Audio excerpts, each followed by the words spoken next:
Next സീനിൽ നിക്ക് wedding ഹാളിലേക്ക് വരുന്നു. എന്നിട്ട് മിസ്റ്റർ ടോയിയെ കാണാൻ വേണ്ടി വരുന്നുണ്ട്. ബ്രദർ ഇന്ന് വളരെ ഹാൻസം ആയിരിക്കും അവൻ പറയുമ്പോൾ, പക്ഷെ നിന്നെ കണ്ടിട്ട് ഒരു ഹാർട്ട് ബ്രോക്കൺ പേഴ്സണെ പോലെ ഉണ്ടെന്ന് ടോയ് പറയുന്നു. ഇല്ല, ഞാൻ വളരെ ഹാപ്പിയാണെന്ന് പറഞ്ഞ് അവൻ മിസ്റ്റർ ടോയിയെ ഹഗ് ചെയ്യുന്നുണ്ട്. എന്നെ നീ ഇത്രയും സപ്പോർട്ട് ചെയ്തതിന് താങ്ക്സ്. നീ പോയി നുട്ട് റെഡിയായും ചെക്ക് ചെയ്യാൻ ടോയ് അവനോട് പറയുന്നു. അതിനുശേഷം നിക്ക് റൂമിലേക്ക് വരുന്നുണ്ട്. അപ്പോൾ നുട്ട് അവിടേക്ക് വരുന്നു. അവളെ കണ്ട് അവൻ നോക്കി നിൽക്കുന്നു. ബിക്കോസ് ആ വെഡിങ് ഡ്രസ്സിൽ അവളെ കാണാൻ ഒരുപാട് ബ്യൂട്ടിഫുൾ ആയിരുന്നു. രണ്ടുപേരും ഷോക്കായി പരസ്പരം നോക്കുന്നുണ്ട്. നിക്ക് അവളുടെ അടുത്തേക്ക് വരുമ്പോൾ അവൾ അവിടുന്ന് പോകാൻ തുടങ്ങുന്നു. പെട്ടെന്ന് കാൽ സ്ലിപ്പായി അവൾ വീഴാൻ തുടങ്ങുന്നുണ്ട്. നിക്ക് അവളെ പിടിക്കുന്നു. രണ്ടുപേരും നോക്കി നിൽക്കുന്നുണ്ട്. അപ്പോഴേക്കും ടോയ് അവിടേക്ക് വരുന്നു. എന്തു പറ്റി, നീ ഓക്കെ ഇല്ലെന്ന് അവൻ ചോദിക്കുമ്പോൾ ന്യൂട്ട് എന്തെങ്കിലും മറുപടി പറയുന്നതിന് മുന്നേ തന്നെ ആ മേക്കപ്പ് ആർട്ടിസ്റ്റ് എല്ലാ കാര്യങ്ങളും പറയുന്നുണ്ട്. ടോയ് സ്മൈൽ ചെയ്ത് അവളുടെ ലുക്കിനെ ഒരുപാട് പ്രൈസ് ചെയ്യുന്നുണ്ട്. നിന്നെ ഇന്ന് കാണാൻ വളരെ ബ്യൂട്ടിഫുൾ ആയിരിക്കും എന്ന് പറയുന്നു. എന്നിട്ട് അവളുടെ ഭാഗത്തേക്ക് കൈ നീട്ടുന്നുണ്ട്. അവൾ ആദ്യം നെർവസായി നിൽക്കുന്നു. അപ്പോൾ നിക്ക് അവളുടെ കൈ ടോയുടെ കയ്യിലേക്ക് വെച്ചു കൊടുക്കുന്നുണ്ട്. നിക്ക് വളരെ സാഡായിരുന്നു. അതിനുശേഷം എല്ലാവരും കൂടി വെഡിങ് ഹാളിലേക്ക് പോകുന്നു. അപ്പോൾ മദർ അവളോട്, ഒരു മിനിറ്റിനൊട്ട് നിന്റെ കയ്യിൽ എന്താ ഉള്ളത്? ഈ വെഡിങ് ഡ്രസ്സുമായി ഇതൊട്ടും മാച്ചില്ലെന്ന് പറഞ്ഞ് ആ ബ്രേസ്ലെറ്റ് ഊരി നിക്കിൻ്റെ കയ്യിൽ കൊടുക്കുന്നു. തൽക്കാലം നീ സൂക്ഷിച്ചു വെക്കൂ, ഫംഗ്ഷൻ കഴിഞ്ഞ് ന്യൂട്ടിൻ്റെ കൈ കൊടുത്താൽ മതിയെന്ന് മദർ പറയുന്നുണ്ട്. ഇത് നിക്ക് അവൾക്ക് പ്രസൻറ്റായി കൊടുത്ത ആ ബ്രേസ്ലെറ്റ് ആയിരുന്നു. അവൻ സാഡ് ആകുന്നുണ്ട്. നിക്കിൻ്റെ ആനും ഫാമിലിയും ഫംഗ്ഷന് വരുന്നുണ്ട്. ഗസ്റ്റിനെ നോക്കി, ഇവിടെയുള്ള ഗസ്റ്റുകളെല്ലാം നമ്മുടെ ഭാഗത്തു നിന്നാണ്, ബ്രൈഡിൻ്റെ ഭാഗത്തുനിന്ന് ആരുമില്ലെന്ന് പറയുന്നുണ്ട്. അതിനുശേഷം ന്യൂട്ടിൻ്റെ പേരൻസിൻ്റെ അടുത്ത് വന്ന് നിങ്ങൾക്ക് എന്ത് ബിസിനസ്സാന്ന് ചോദിക്കുന്നു. അവർ എന്തെങ്കിലും മറുപടി പറയുന്നതിന് മുന്നേ തന്നെ നിക്കും ഫാമിലിയും അവിടേക്ക് വരുന്നുണ്ട്. എന്നിട്ട് നിക്ക് അവരെയും കൂട്ടി അവിടുന്ന് പോകുന്നു. അപ്പോൾ ആണ്ട് ബ്രൈഡായ ന്യൂട്ടിനോട് നിങ്ങൾ എത്ര നാളെ ഡേറ്റ് ചെയ്യാൻ ചോദിക്കുന്നുണ്ട്. ഞങ്ങൾക്ക് കുട്ടിക്കാലം മുതലേ അറിയാമെന്ന് ടോയ് പറയുന്നുണ്ട്. അതിനുശേഷം നിക്ക് ടോയുടെ ന്യൂട്ടിൻ്റെയും കൂടെ ഫോട്ടോസൊക്കെ എടുക്കുന്നുണ്ട്. ക്യാമറാമാൻ നിക്കിനോട് ബ്രൈഡിൻ്റെ അടുത്ത് നിൽക്കാൻ പറയുന്നു. അവർ മൂന്നുപേരും ഒരുമിച്ച് നിന്ന് കുറേ ഫോട്ടോസ് എടുക്കുന്നു. നിക്കിൻ്റെ ഫ്രണ്ട്സ് എല്ലാം ഈ ഫംഗ്ഷന് വന്നിട്ടുണ്ടായിരുന്നു. അവൻ്റെ ഒരു ഫ്രണ്ട് ടോയിയെ ന്യൂട്ടിനെയും ഹീറോയും ഹീറോയിനുമാക്കി ഒരു സ്റ്റോറി പറയുന്നുണ്ട്. അപ്പോൾ ആ ഡോക്ടർ ഫ്രണ്ട് അവനോട് മിണ്ടാതിരിക്കാൻ പറയുന്നു. കാര്യം എന്താണെന്ന് അവൻ ചോദിക്കുമ്പോൾ, ഞാൻ നിന്നോട് മിണ്ടാതിരിക്കാൻ പറയണമെങ്കിൽ നിന്റെ ഹീറോയുടെ ബ്രദർ നിന്റെ ബാക്കിൽ നിൽപ്പുണ്ടെന്ന് പറയുന്നു. നിക്ക് അവിടെ നിൽപ്പുണ്ടായിരുന്നു, അതും ദേവദാസായി. നീ ഓക്കെ ഇല്ലെന്ന് അവർ ചോദിക്കുമ്പോൾ അവൻ അതിന്ന് പറയുന്നുണ്ട്. ടോയുടെ എക്സ് ബോയ് ഫ്രണ്ടായ ചാർലിയും ഈ ഫംഗ്ഷന് വന്നിട്ടുണ്ടായിരുന്നു. അവൻ ടോയെ ഹഗ് ചെയ്ത് ഞാൻ നിന്നെ എത്രമാത്രം സ്നേഹിക്കുന്നുവെന്ന് നിനക്കറിയാവുന്നല്ലേ ചോദിക്കുന്നുണ്ട്. പെട്ടെന്ന് ടോയ് അവനെ തള്ളി മാറ്റി ഫോട്ടോ എടുക്കാൻ പറയുന്നുണ്ട്. ന്യൂട്ടിനാകട്ടെ കാര്യം എന്താണെന്ന് മനസ്സിലാകുന്നുമില്ല. നെക്സ്റ്റ് സീനിൽ ന്യൂട്ടിൻ്റെ പേരൻസിനെയാണ് കാണിക്കുന്നത്. അവരുടെ അടുത്ത് സരൂട്ട് വരുന്നു. സരൂട്ടിന് പറയുന്നത് നിക്കിൻ്റെ ആണിൻ്റെ മകനായ ചെന്നിന് വേണ്ടി വർക്ക് ചെയ്യുന്ന ആളാണ്, അയാളുടെ ബോഡി ഗാർഡ് പോലെ. അവൻ ന്യൂട്ടിൻ്റെ പേരൻസിനോട് കുറേ സംസാരിക്കുന്നുണ്ട്. അവരോട് സംസാരിച്ച് അവരുടെ ട്രസ്റ്റ് ഗെയിൻ ചെയ്ത ശേഷം ന്യൂട്ടിനെ കുറിച്ച് കൂടുതൽ അറിയാൻ വേണ്ടിയാണ് അവൻ ശ്രമിക്കുന്നത്. അപ്പോൾ ചെന്നു അവിടേക്ക് വരുന്നു. ഞാൻ നിങ്ങളെ ഞങ്ങൾ റിലേറ്റീവ്സുമായി മീറ്റ് ചെയ്യിക്കാമെന്ന് പറയുന്നുണ്ട്. ന്യൂട്ടിൻ്റെ മദർ ഞങ്ങൾ നിന്ന് ഒരുപാട് ടയേർഡായി, ഞങ്ങൾ കുറച്ചുനേരം പോയി റെസ്റ്റ് ചെയ്യാമെന്ന് പറഞ്ഞ് അവിടുന്ന് പോകുന്നുണ്ട്. നിനക്ക് എന്തെങ്കിലും ഇൻഫോർമേഷൻ കിട്ടിയോന്ന് ചെൻ സരൂട്ടിനോട് ചോദിക്കുമ്പോൾ ഇത്ര മാത്രമേ അറിയാൻ പറ്റുള്ളൂ. ന്യൂട്ടും ടോയും കുട്ടിക്കാലം മുതലേ പരിചയമുള്ളവരാണെന്ന് പറയുന്നു. വാദി അവരോട് ഇനി ഇങ്ങനെ പ്ലാനിങ് നടത്തിയിട്ടൊരു കാര്യവുമില്ല, അവരുടെ മാരേജ് ഓൾറെഡി കഴിഞ്ഞു എന്ന് പറയുന്നുണ്ട്. ഇത് കേട്ട് ചെൻ അവളെ കുറെ വഴക്ക് പറയുന്നു. സാഡായി അവൾ കുറെ ഡ്രിങ്ക് ചെയ്യുന്നുണ്ട്. സരൂട്ട് ഇത് കാണുമ്പോൾ അവളെ തടയണം എന്നവനുണ്ട്. പക്ഷേ ബോസിൻ്റെ വൈഫായതുകൊണ്ട് അവനൊന്നും പറയാനും പറ്റില്ല. ചാർലി ഗ്രാൻഡ് മദറിൻ്റെ അടുത്ത് വന്ന് കുറെ സംസാരിക്കുന്നുണ്ട്. ചാർലി അവിടെ കാണുമ്പോൾ മദർ ഒരുപാട് ടെൻഷനിലാകുന്നു. അപ്പോൾ നിക്ക് അവിടേക്ക് വരുന്നുണ്ട്. എന്നിട്ട് ചാർലിയും കൂട്ടി അവിടുന്ന് പോകുന്നു. നിനക്കെന്താ ടോയുടെ സീക്രട്ട് ഞാൻ എല്ലാവരോടും പറയുന്ന പേടിയാണോ? പക്ഷെ നീ പേടിക്കേണ്ടത് ടോയിയാണ്. കാരണം ടോയ് ഇപ്പോഴും എന്നെ മറന്നിട്ടില്ലെന്ന് അവൻ പറയുന്നു.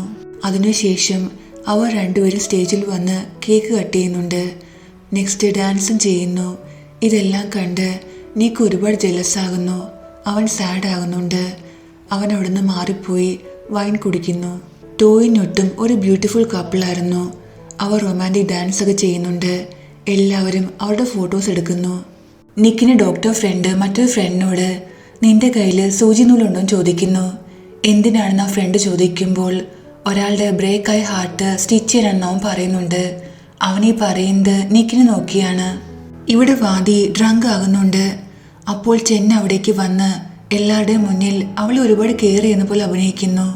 എന്നിട്ട് അവളെയും കൂട്ടി വെളിയിലേക്ക് വരുന്നുണ്ട്. വെളിയിൽ വന്ന് അവളെ കുറെ വഴക്ക് പറയുന്നു. സരൂട്ടിനോട് ഇവളെ എത്രയും പെട്ടെന്ന് വീട്ടിൽ കൊണ്ടുപോകാൻ പറയുന്നുണ്ട്. ചാർലി ടോയിയെ നോക്കി ഒരു സിഗ്നൽ കാണിച്ച ശേഷം വെളിയിലേക്ക് വരുന്നു. ടോയ്ക്ക് കാര്യം മനസ്സിലാകുന്നുണ്ട്. താൻ വാഷ്റൂമിൽ പോയിട്ട് വരാമെന്ന് കള്ളം പറഞ്ഞ് അവൻ നുട്ടിന്റെ അടുത്തുനിന്ന് വെളിയിലേക്ക് വരുന്നു. അവിടെയെല്ലാം ചാർലിയെ നോക്കുന്നുണ്ട്. ചാർലി പെട്ടെന്ന് ടോയെ പിടിച്ച് ഒരു റൂമിലേക്ക് വലിച്ചിടുന്നു. എന്നിട്ട് അവനെ കിസ് ചെയ്യുന്നുണ്ട്. ടോയ് അവനെ തള്ളി മാറ്റുമ്പോൾ നീ ഇല്ലാതെ എനിക്ക് ജീവിക്കാൻ പറ്റില്ലെന്ന് പറഞ്ഞ് വീണ്ടും കിസ് ചെയ്യുന്നു. ടോയ് വീണ്ടും അവനെ തള്ളി മാറ്റി ഇന്ന് എൻ്റെ മാരേജ് ആണെന്ന് പറയുന്നു. ഈ മാരേജിനെ ഞാൻ ഒരിക്കലും അക്സെപ്റ്റ് ചെയ്യില്ല.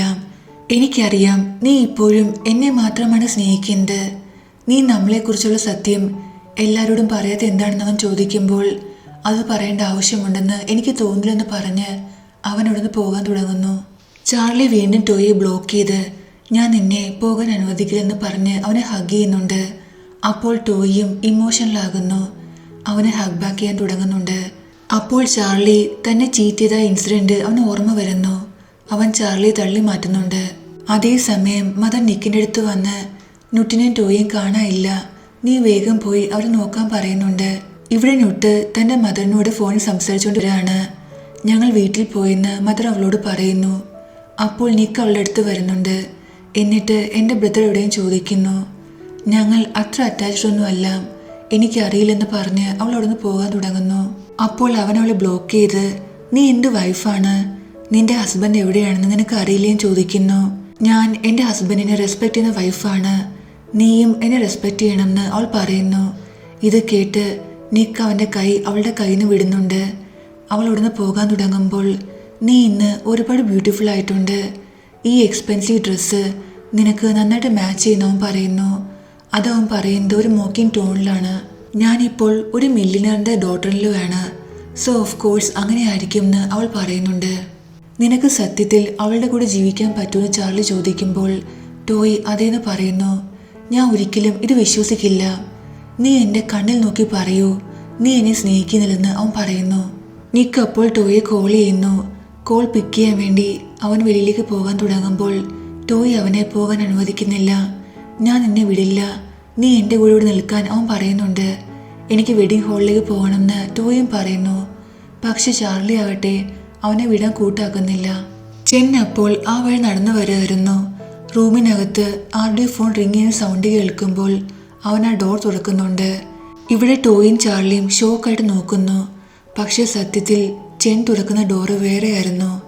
ആ റൂമിനകത്ത് ആരുടെ ഫോൺ ചാർജ് ചെയ്യാൻ കുത്തിയിട്ടിരിക്കുകയായിരുന്നു.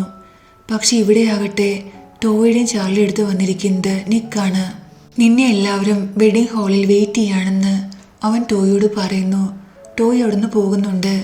അവൻ ചാർലിയോട് നിനക്ക് എന്താ വേണ്ടതെന്ന് ചോദിക്കുന്നു.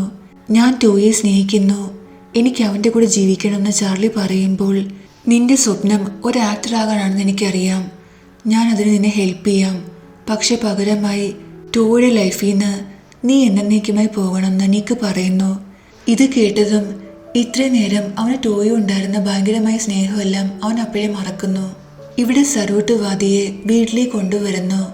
ഡ്രങ്ക് ആയ കാരണം അവൾക്ക് പ്രോപ്പറായി നടക്കാൻ പോലും പറ്റുന്നില്ല. സോ സരൂട്ട് അവളെ എടുത്തുകൊണ്ട് റൂമിലേക്ക് കൊണ്ടുവരുന്നു. അവൾ അവൻ്റെ ദേഹത്ത് വൊമിറ്റ് ചെയ്യുന്നുണ്ട്. അവളുടെ അവസ്ഥ കണ്ട് അവൻ ഒരുപാട് ബാഡ് ഫീൽ ചെയ്യുന്നു. നെക്സ്റ്റ് സീനിൽ എല്ലാവരും വീട്ടിലെത്തുന്നു. ന്യൂട്ടി ടോയുടെ റൂമിലേക്ക് വരുന്നുണ്ട്. അവൾ ആ റൂം ഫുൾ നോക്കുന്നു. ടോയുടെ റൂമിൽ ടോയുടെ ഫോട്ടോയെക്കാളും കൂടുതലുള്ളത് നിക്കിൻ്റെ ഫോട്ടോയാണ്. ഇത് കണ്ട് അവൾ കുറച്ച് ഇമോഷണൽ ആകുന്നുണ്ട്. നിക്കും തൻ്റെ റൂമിൽ വരുന്നു. അവൻ ഒരുപാട് റെസ്റ്റ്ലെസ് ഫീൽ ചെയ്യുന്നുണ്ട്. അവൻ പോയി സ്ലീപ്പ് ചെയ്യാനുള്ള മരുന്ന് കഴിക്കുന്നു. എന്നിട്ട് വരുമ്പോൾ കോട്ടിൽ ന്യൂട്ടിൻ്റെ ബ്രേസ്ലെറ്റ് കാണുന്നുണ്ട്. അത് കാണുമ്പോൾ അവൻ വീണ്ടും ഇമോഷണൽ ആകുന്നു. ടോയി റൂമിലേക്ക് വരുന്നു. ന്യൂട്ട് അവനെ നോക്കി സ്മൈൽ ചെയ്യുന്നുണ്ട്. ടോയി സ്മൈൽ ചെയ്യുന്നു. അവൻ അവളുടെ അടുത്തേക്ക് വരാൻ തുടങ്ങുമ്പോൾ പെട്ടെന്ന് അവൾ ബാക്കിലേക്ക് പോകുന്നു. നീ പേടിക്കേണ്ട, ഞാൻ നിന്നെ ഒന്നും ചെയ്യില്ല. ഒരു കാര്യം ചെയ്യൂ, നീ ആദ്യം പോയി ഷവർ ചെയ്യാൻ അവൻ പറയുന്നുണ്ട്. ഇല്ല, എനിക്ക് ഒരുപാട് ടൈം വേണ്ടി വരും. ആദ്യം താങ്കൾ പോയി ഷവർ ചെയ്യാൻ അവൾ പറയുന്നു. ഇത് കേട്ട് പോയി പോകാൻ തുടങ്ങുന്നു. പെട്ടെന്ന് എന്തോ കാര്യം ആലോചിച്ച് അവൻ നിൽക്കുന്നുണ്ട്. അവൻ അവളെ നോക്കി. ഞാൻ നിന്നോട് ഒന്നും ഹൈഡ് ചെയ്യാൻ ആഗ്രഹിക്കുന്നില്ല. നമ്മുടെ മാരേജിന് വന്ന ആ ചാർലി എൻ്റെ എക്സ് ബോയ് ഫ്രണ്ടാണ്. അവൻ ഈ മാരേജിനെ കുറിച്ച് എങ്ങനെ അറിഞ്ഞു എനിക്കറിയില്ല. പക്ഷെ ഞാൻ അവനെ ഇൻവൈറ്റ് ചെയ്തിട്ടില്ലെന്ന് അവൻ പറയുന്നു. അവൾ അവൻ്റെ കയ്യിൽ പിടിച്ച്, താങ്കൾ ഇതിനെക്കുറിച്ച് അറിയേണ്ട ആവശ്യമില്ല. പക്ഷേ ഞാൻ വളരെ ഹാപ്പിയാണ്. താങ്കൾ ഈ കാര്യം എന്നോട് തുറന്നു പറഞ്ഞല്ലോ. സോ താങ്ക് യു എന്ന് അവൾ പറയുന്നു. നെക്സ്റ്റ് സീനിൽ നിക്ക് ഷവർ ചെയ്യാണ്. അവൻ അപ്പോഴും ന്യൂട്ടിനെ കുറിച്ചാണ് ഓർക്കുന്നത്. ഇവിടെ ന്യൂട്ട് ഷവർ ചെയ്ത് കഴിഞ്ഞ് വെളിയിലേക്ക് വരുന്നു. അവൾക്ക് ഒരുപാട് ഓക്വേർഡ് ഫീൽ ചെയ്യുന്നുണ്ട്. ടോയ് സ്മൈൽ ചെയ്തുകൊണ്ട്, ഡോണ്ട് ടെൽ മീ, നീ കൗച്ച് കിടന്ന് ഉറങ്ങാൻ പോകുകയാണോ എന്ന് ചോദിക്കുന്നു. അവൾ അതിന്ന് തലയാട്ടി കാണിക്കുന്നുണ്ട്. നമ്മൾ ഒരുപാട് നാൾ ഒരുമിച്ച് ജീവിക്കാൻ പോവുകയാണ്. സോ അത്രയും നാളും കൗച്ചിൽ കിടക്കാൻ എനിക്ക് നിന്നെ അനുവദിക്കാൻ പറ്റില്ലെന്ന് അവൻ പറയുന്നു. എന്നിട്ട് അവളോട് തൻ്റെ അടുത്ത് വന്നിരിക്കാൻ ക്യൂട്ടായിട്ട് സ്മൈൽ ചെയ്തുകൊണ്ട് പറയുന്നുണ്ട്. ഇവിടെ ന്യൂട്ടിൻ്റെ പേരൻസ് അവരുടെ വീട്ടിലെത്തുന്നു. സരൂട്ടും അവരെ ഫോളോ ചെയ്ത് ആ വീട് വരെ എത്തുന്നുണ്ട്. ഇവിടെ നിക്ക് നടന്നു വരുമ്പോൾ ടോയുടെ റൂമിൽ നിന്ന് കുറെ വിയേർഡ് സൗണ്ട് കേൾക്കുന്നു. ഇത് കേട്ട് അവൻ ഒരുപാട് ദേഷ്യം വരുന്നുണ്ട്. അവൻ ദേഷ്യത്തിൽ സ്റ്റെപ്പ് ഇറങ്ങാൻ തുടങ്ങുമ്പോൾ സ്ലിപ്പായി താഴെ വീഴുന്നു. അവൻ്റെ ഈ സൗണ്ട് കേട്ട് എല്ലാവരും ഓടി വരുന്നുണ്ട്. ന്യൂട്ടും ടോയും നീ ഓക്കെ ആണോ ചോദിക്കുന്നുണ്ട്. അവൻ അതിന്ന് പറഞ്ഞ് എണീക്കാൻ തുടങ്ങുമ്പോൾ അവനാകട്ടെ നിൽക്കാൻ പോലും പറ്റുന്നില്ല.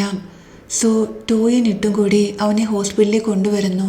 നിക്കിന് ഡോക്ടർ ഫ്രണ്ട് അവനോട്, നിനക്ക് വലിയ പ്രശ്നമൊന്നുമില്ല, ഫ്രാക്ചറൊന്നുമില്ല, സോ ഞാൻ കുറച്ച് മെഡിസിൻസ് എഴുതി തരാം, നിനക്ക് വീട്ടിൽ പോകാമെന്ന് പറയുമ്പോൾ നിക്ക് പെട്ടെന്ന് തനിക്കധികം വയ്യാത്ത പോലെ അഭിനയിക്കുന്നു.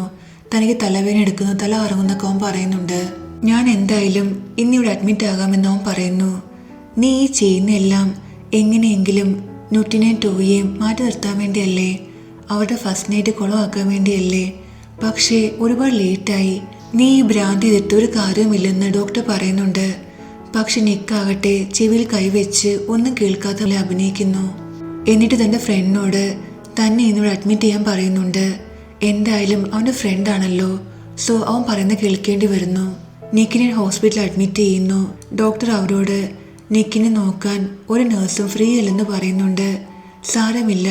സാരമില്ല, ഞാൻ ഒറ്റയ്ക്ക് അഡ്ജസ്റ്റ് ചെയ്തോളാമെന്ന് നിക്ക് പാവത്തെ പോലെ പറയുന്നുണ്ട്.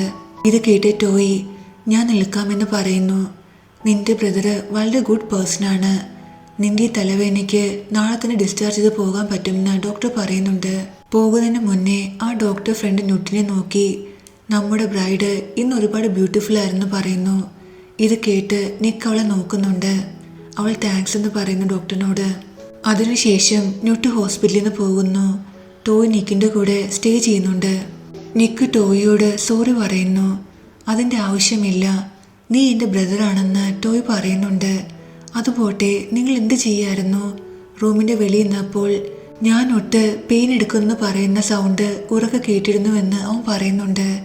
ടോയ് ആലോചിച്ച ശേഷം, ഞാൻ ഒട്ടിൻ്റെ കാല് മസാജ് ചെയ്യുമായിരുന്നു. ഇന്ന് ഫുൾ ഡേ അവൾ ഹീൽസ് ഇട്ട് നിൽക്കുമായിരുന്നില്ലേ, സോ ഞാൻ അവളുടെ കാല് മസാജ് ചെയ്ത് കൊടുക്കുമായിരുന്നു. അവൾ ഒരുപാട് തവണ എന്നോട് വേണ്ടെന്ന് പറഞ്ഞാണ്. പക്ഷെ ഞാൻ അവളെ ഫോഴ്സ് ചെയ്ത് പിടിച്ചിരുത്തി മസാജ് ചെയ്ത് കൊടുക്കുമായിരുന്നു. ഇതെല്ലാം ആലോചിച്ച് അവൻ സ്മൈൽ ചെയ്യുന്നുണ്ട്. നിക്കാകട്ടെ ഷോക്കായി നോക്കുന്നു. എന്താ എനിക്കെൻ്റെ വൈഫിൻ്റെ ഫുൾ മസാജ് ചെയ്യാൻ പറ്റില്ലെന്ന് അവൻ ചോദിക്കുമ്പോൾ, മസാജ് ചെയ്യാം, ഇത് നോർമൽ കാര്യമാണല്ലോ. പക്ഷെ അവൾ കുട്ടികളെ പോലെ ഉറക്കെ ബഹളം വെക്കുമായിരുന്നു. അത് കേട്ട് എനിക്ക് ഒരുപാട് വിയേർഡ് ഫീൽ ചെയ്തെന്ന് അവൻ പറയുന്നുണ്ട്. ടോയ് ആലോചിച്ചിട്ട്, നോട്ട് ഒരുപാട് ബ്യൂട്ടിഫുൾ ആണ്, ഒരു ഫ്ലവറിനെ പോലെ എന്ന് പറയുന്നു. തൻ്റെ കൃഷിനെ കുറിച്ച് സ്വന്തം ബ്രദർ ഇങ്ങനെ പറയുന്നത് കേട്ട് നിക്കിന് ഒരുപാട് സാഡ് ഫീൽ ചെയ്യുന്നുണ്ട്. അവൻ ജെലസ് ആകുന്നു. ഇത് ശ്രദ്ധിക്കുന്ന ടോയ് എണീറ്റിരുന്ന്, എനിക്കറിയാം നിനക്ക് അവളെ ഇഷ്ടമല്ലെന്ന്, അവളെ വിശ്വാസമല്ലെന്ന്.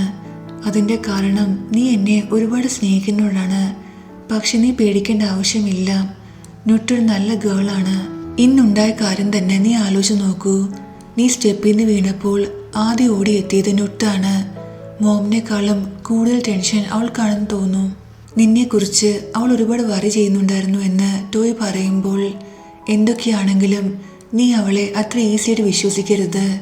ചിലപ്പോൾ നീ ഉദ്ദേശിക്കുന്ന പോലെ ഒരാളായിരിക്കില്ല അവളെന്ന് നിക്ക് പറയുന്നുണ്ട്. ഇത് കേട്ട് ടോയ് അവനോട് ദേഷ്യപ്പെടുന്നുണ്ട്.